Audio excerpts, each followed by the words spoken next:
Cette review est en partenariat avec les éditions Kana. Découvre les chapitres de Samurai 8 sur le site samurai8.kana.fr. Lien dans la description.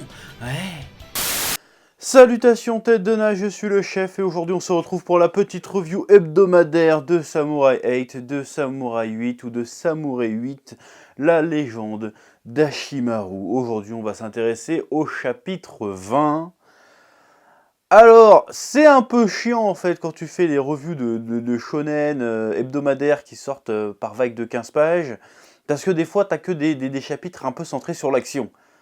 Et à part dire que le combat est stylé ou non, tu peux pas dire grand chose. Et là on est un peu dans cette configuration là avec ce chapitre. Donc ça va être une review assez courte, assez brève. Que dire à part que bon, on a le fonctionnement du tournoi, bon, qui va être une battle royale. Or, je me demande si c'est pas pour surfer sur la vague Fortnite, PUBG, tout ça, qui s'est dit tiens, on va faire une battle royale, c'est à la mode, ça cartonne, on va balancer des skins, on va faire des danses, je sais pas. Mais le fait est que ce tournoi, à mon avis, va pas durer très très longtemps, parce que je trouve que le nombre de participants a diminué très très rapidement. On est passé de 1568, si je dis pas de conneries, participants. En l'espace d'un chapitre, on n'est plus qu'à une petite centaine. Or ça reste beaucoup, ça fait beaucoup de combats encore à montrer, certainement. Mais ça passe assez vite, on n'a pas trop de notion du temps, depuis combien de temps ils sont sur la planète en train de se battre. Il y a le passage avec le maître chat d'Aruma qui se retrouve avec un sniper qui est plutôt stylé, qui est plutôt sympathique. Tu sens qu'Ashimaru commence à prendre du poil de la bête, commence à s'imposer en tant que samouraï. Il a l'air de plutôt se démerder parce qu'il élimine pas mal d'adversaires.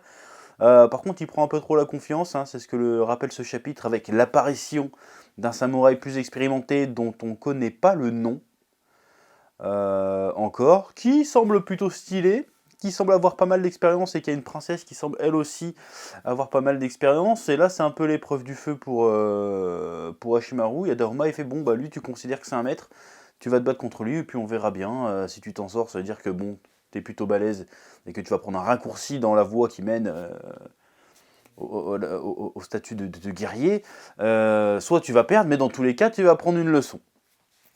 Et c'est aussi l'occasion de rappeler, de renforcer un peu le lien entre Anne et Ashimaru, qui vont du coup, elle va devoir prier derrière pour augmenter sa force, et lui va devoir se battre, faire preuve de courage pour essayer de la protéger. Donc on va essayer de les voir comment, en duo, ils vont réussir à fonctionner. Chose qu'on n'a pas encore vue en termes de bagarre, de combat. Donc j'ai envie de dire qu'on a là le premier vrai duel d'Ashimaru, quelque part. Donc ça risque d'être très intéressant de suivre ça, surtout qu'on voit à la fin qu'il a un petit... Oh là là, son sabre est étincelant d'une blancheur immaculée. Du coup, Daruma, il fait « Oh là là, est-ce que tu seras en train de te révéler révéler ton talent, révéler ta puissance, révéler ta force, révéler ta vraie nature de samouraï, de clé mystique là, qui sert à ouvrir la boîte de Pandore. » Voilà, c'est tout ce que je peux dire sur ce chapitre, c'est que ça a l'air stylé et j'ai envie de voir la suite. Mais ça risque d'être un peu relou parce que ça va être ça va être que du combat. Et bon bah il se trouve que le combat, bah, finalement t'as pas grand chose à dire parce que le combat c'est surtout visuel. En termes d'histoire en général t'avances pas des masses. Donc t'as pas grand chose à commenter en tant que tel. Donc voilà, on est dans un chapitre typique d'un tournoi, c'est-à-dire qu'on nous balance des antagonistes sans nous avoir besoin de les introduire plus outre mesure. Ce qui fait que le personnage va pouvoir gagner du galon très facilement. Voilà, on peut laisser libre cours à nos envies de bagarre. Et on s'en sert aussi pour renforcer le lien entre les personnages déjà existants, qu'on connaît déjà.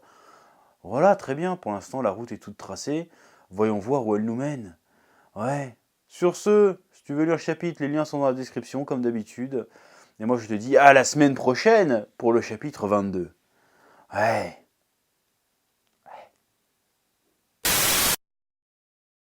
Eh oh, tu vas pas te barrer comme ça, hein? Tu vas laisser un pouce bleu? Un petit pouce bleu, hein? Puis tu regardes aussi les autres vidéos?